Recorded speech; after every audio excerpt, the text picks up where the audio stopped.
Yes, sa wakas pumayag din si Jessica na pumunta ako sa bahay nila. Mabuti naman at gising ka na. Pinapatao ka ng papa mo. Sabi ng mama mo may lakad ka raw.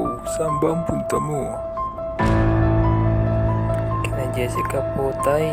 Pumayag na po kasi siyang magpaligaw.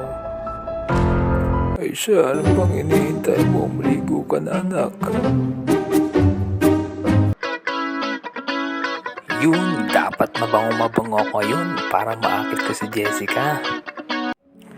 Ay, tagal naman dumaan ng bus. Makagabihin ako nito. 2,000 years later. Yes.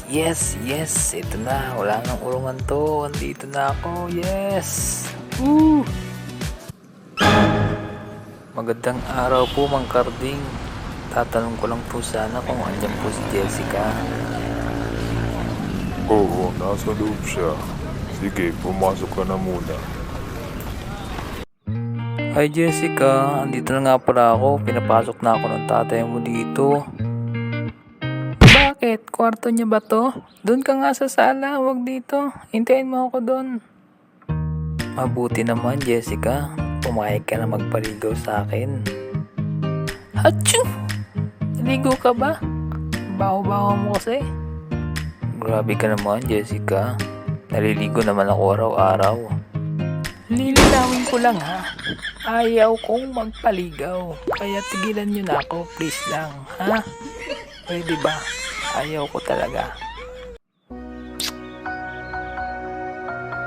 Goodbye Jessica.